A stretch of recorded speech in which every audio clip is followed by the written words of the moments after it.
ഭഗവത്ഗീത സാഖ്യയോഗത്തിലെ 43-ാമത്തെ ശ്ലോകം. കാമാത്മന സ്വർഗപര ജന്മകർമ്മ ഫലപ്രദാം ക്രിയാവിശേഷബഹുലാം ഭോഗൈശ്വര്യ ഗതിം പ്രതി.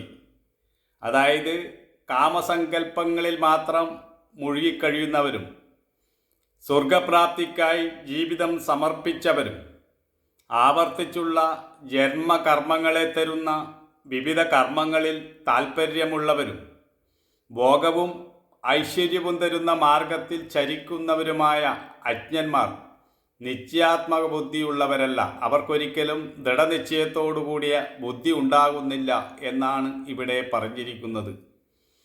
ഇന്ദ്രിയ സുഖങ്ങൾ തന്നെയാണ് ഏറ്റവും മഹത്തരമായിട്ടുള്ളത് എന്ന് കരുതുന്നവർ ആ സുഖത്തിന് വേണ്ടി, ഭോഗസുഖത്തിന് വേണ്ടി സദാ പ്രയത്നിച്ചു കൊണ്ടിരിക്കുന്നു.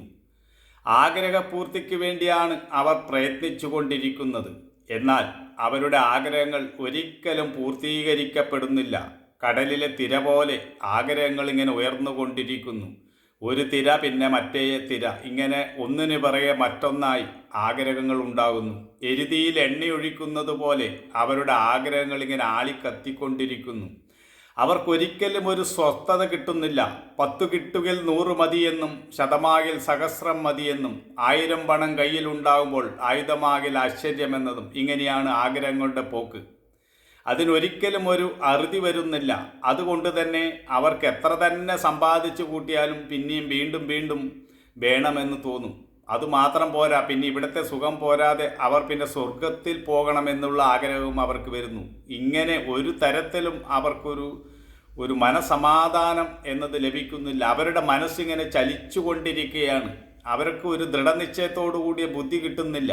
അതാണോ ശരി, ഇതാണോ ശരി എന്നൊക്കെ അവരിങ്ങനെ സംശയിച്ചു കൊണ്ടിരിക്കും. ആരും എന്തു പറഞ്ഞാലും അവർ മനസ്സിലാക്കത്തില്ല, ഉൾക്കൊള്ളത്തില്ല. അവരെല്ലാം കാണുന്നത് ആഗ്രഹത്തിൻ്റെ കണ്ണിലൂടെയായിരിക്കും. അവർക്കാരെയും ഒരു നിഷ്കാമമായി സ്നേഹിക്കുവാനോ സേവിക്കുവാനോ കഴിയുകയില്ല. അവർ എന്ത് കിട്ടുമെന്ന പ്രതീക്ഷയായിരിക്കും ഏതൊരു കാര്യത്തിലും ഉണ്ടാവുക. ഇങ്ങനെ ആഗ്രഹമുള്ള ഒരാൾക്ക് എവിടെ പോയാലും ഒരു സ്വസ്ഥത കിട്ടില്ല. അപ്പോൾ അയാളുടെ സങ്കല്പം, കാമസങ്കല്പം വേറെ ഏതെങ്കിലും നല്ല കാറ് കണ്ടാൽ, നല്ല വീട് കണ്ടാൽ അതെങ്ങനെ എനിക്ക് പണിയാം എന്ന ചിന്തയായി അയാൾക്ക്. എങ്ങനെ എനിക്കത് സ്വന്തമാക്കാൻ പറ്റും, അല്ലെങ്കിൽ അതുപോലൊരു വീട്, അതുപോലൊരു കാറ് എനിക്കെങ്ങനെ വാങ്ങാൻ പറ്റും എന്നവർ ചിന്തിച്ച് കാമസങ്കല്പങ്ങളിൽ മുഴുകും. നല്ലൊരു കൃഷിത്തോട്ടത്തിലെത്തിയാൽ ഇതുപോലൊരു കൃഷിത്തോട്ടം എനിക്കുണ്ടാക്കാം എന്നവർ ചിന്തിക്കും. ഇങ്ങനെ ഒന്നിന് പുറകെ മറ്റൊന്നായി അവരുടെ കാമസങ്കല്പങ്ങളിങ്ങനെ ഒഴുകിക്കൊണ്ടേയിരിക്കും. ഒരിക്കലും അവർക്ക് ഒരു സ്വസ്ഥത കിട്ടില്ല. അതാണ് ഇവിടെ പറഞ്ഞിരിക്കുന്നത്. ആഗ്രഹപൂർത്തിക്ക് വേണ്ടി അവരിങ്ങനെ എന്നും ചലിച്ചുകൊണ്ടേയിരിക്കും. മരണം വരെ, ജനനം മുതൽ മരണം വരെ അവർക്കൊരു സ്വസ്ഥത കിട്ടാത്ത അവസ്ഥയുണ്ടാവും എന്നാണ് ഇവിടെ പറഞ്ഞിരിക്കുന്നത്. അത്തരം ഈ ചലനം, മനസ്സ് ചലിക്കുന്നവർക്ക് ഈ ലോകത്ത് ഒരു ദൃഢനിശ്ചയം, ഒരു ഏകദൈവത്തിലും അവർ ഉറച്ചു നിൽക്കാൻ കഴിയുകയില്ല. അവർ ദേവതാസങ്കല്പങ്ങളിലും മറ്റ് പല മൂർത്തികളിലും എല്ലാം അവർ മാറി മാറി വിശ്വസിച്ചു കൊണ്ടിരിക്കും. ഒന്നിലും അവർക്ക് ദൃഢനിശ്ചയ ബുദ്ധി ഉണ്ടാവില്ല എന്നാണ് ഇവിടെ പറഞ്ഞിരിക്കുന്ന ശ്ലോകത്തിൻ്റെ അർത്ഥം.